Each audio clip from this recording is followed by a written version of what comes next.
l'AMG n'était pas gratuit totalement. Ouais. En fonction de la situation financière d'un chacun, il y avait quelquefois une petite redevance à payer aux médecins. Ah, alors, c'est nous, à la mairie, qui encaissait l'argent, qui était retransmis au trésor avec un acheteur de reçu. Là, nous, on recevait l'argent, on gardait là, et après, l'officier de la direction départementale de l'équipement, de l'aide sociale, et il passait prendre cet argent pour amener au trésor. Ah d'accord. Donc il avait déjà un système qui permettait, mais quand les gens disaient payer pas médecin à l'AMG, en fin de compte, ils payaient à la mairie. À la mairie. Et la mairie, il donnait ça au trésor public qui repayait le médecin.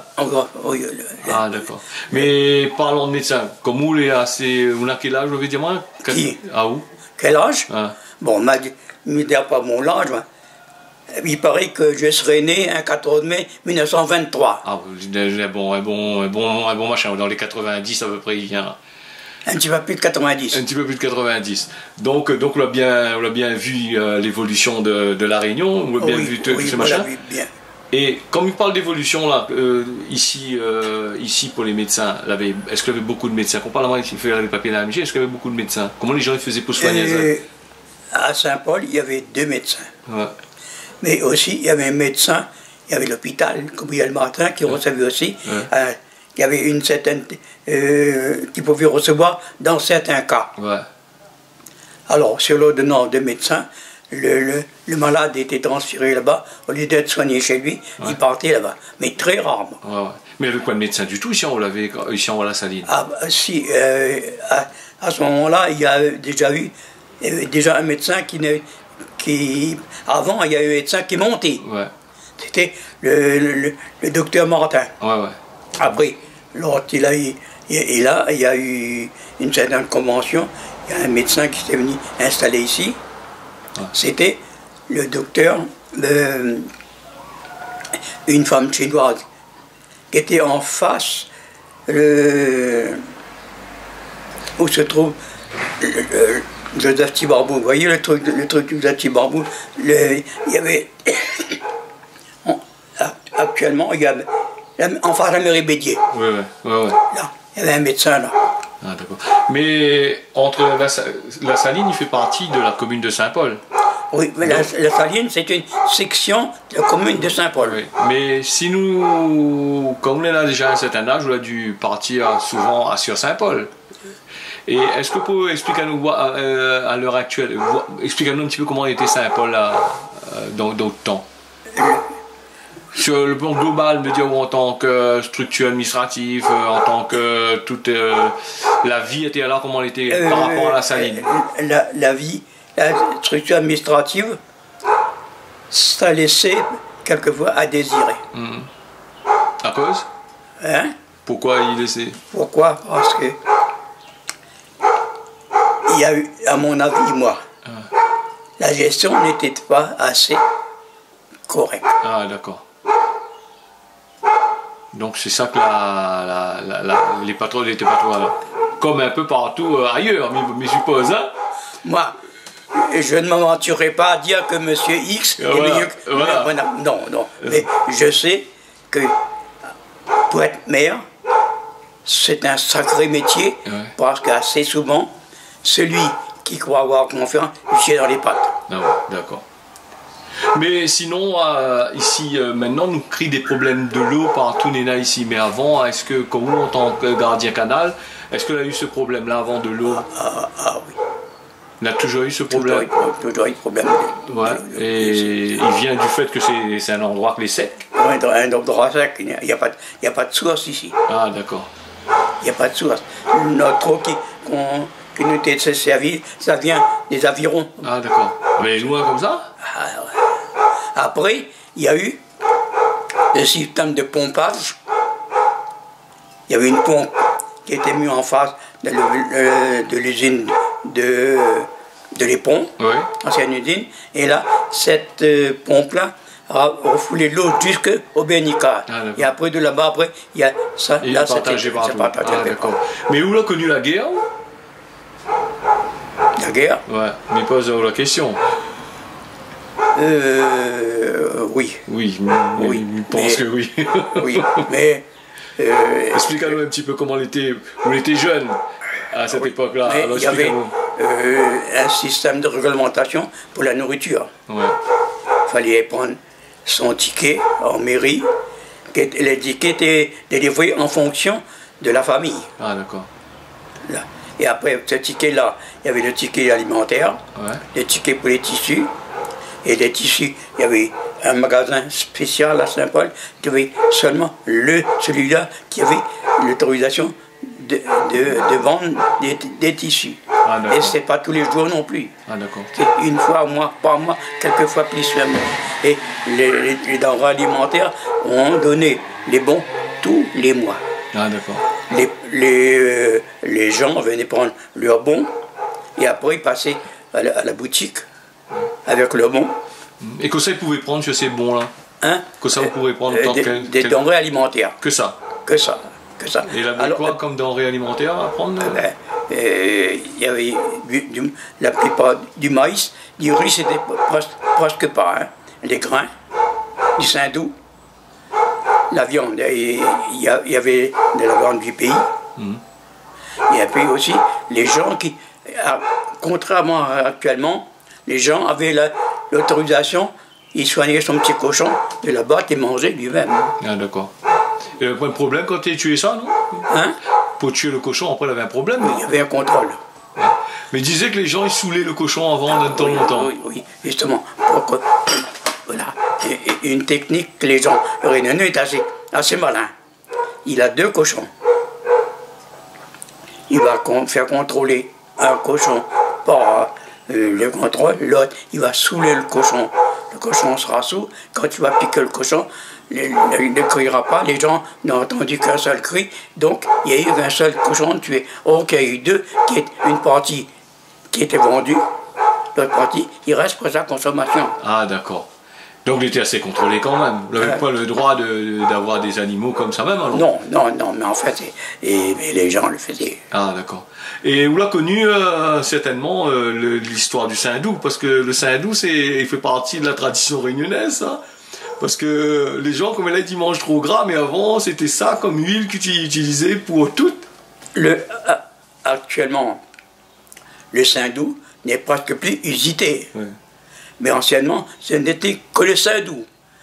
L'huile s'était servie et spécialement réservée pour les salades. Ouais. Le saindoux, c'était à chaque plat qu'on faisait, c'était au saindoux.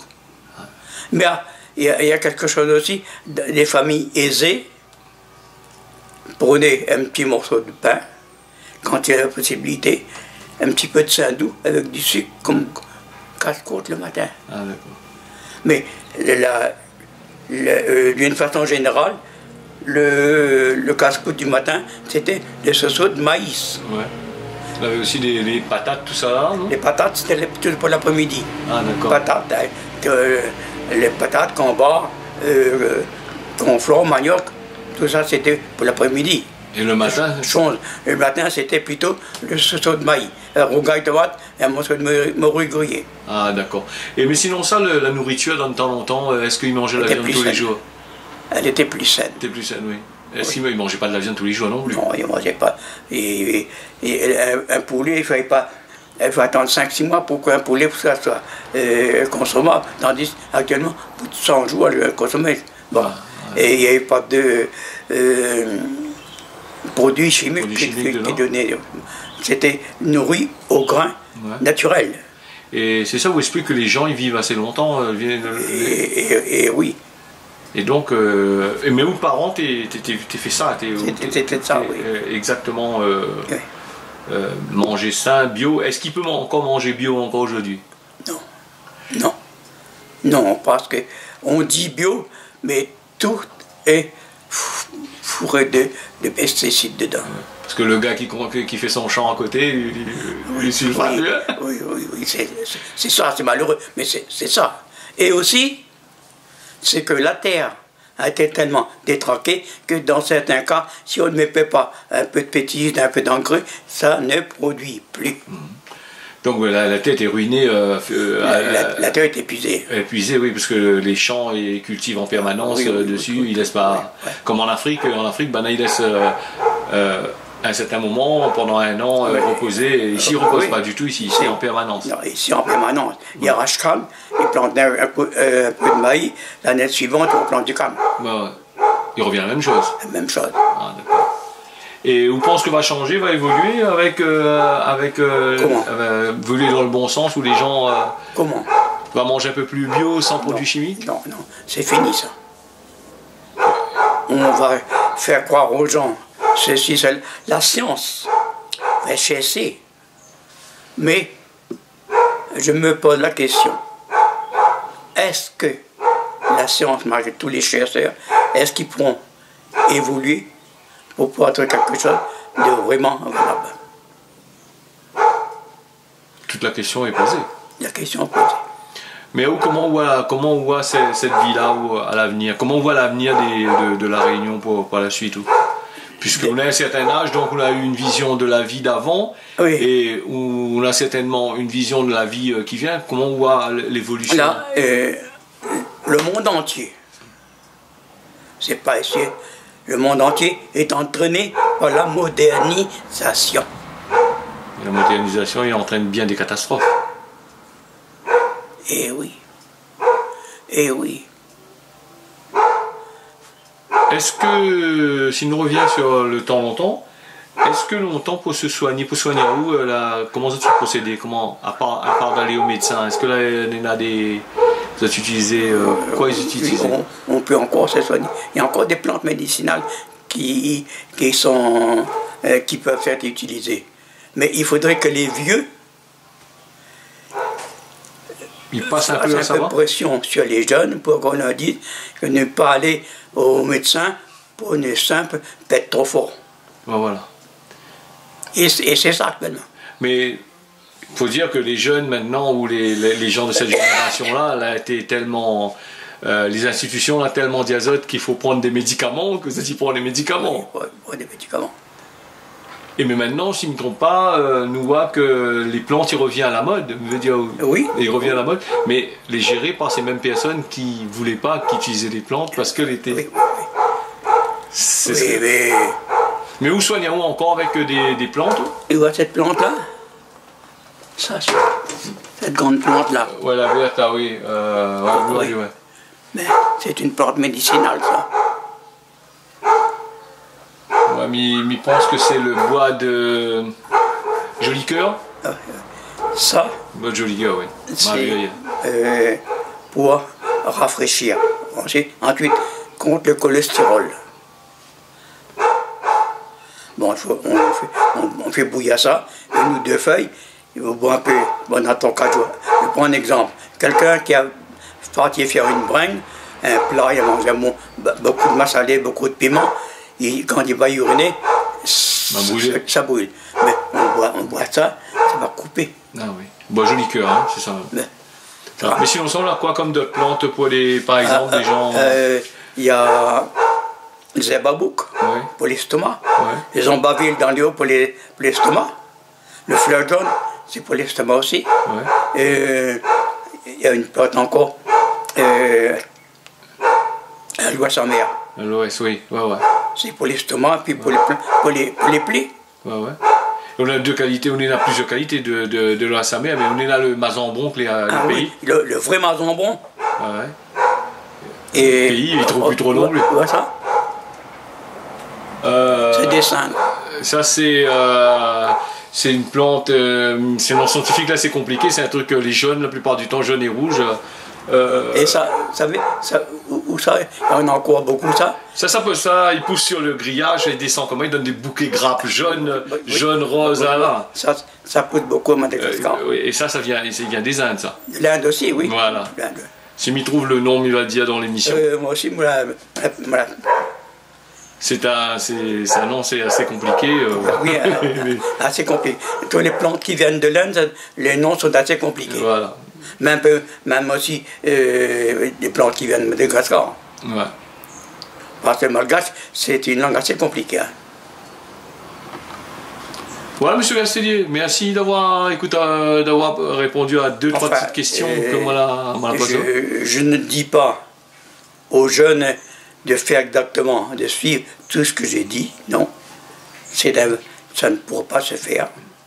Mais de réfléchir à l'histoire. De réfléchir et aussi réfléchir de quoi sera fait demain. Voilà. Merci.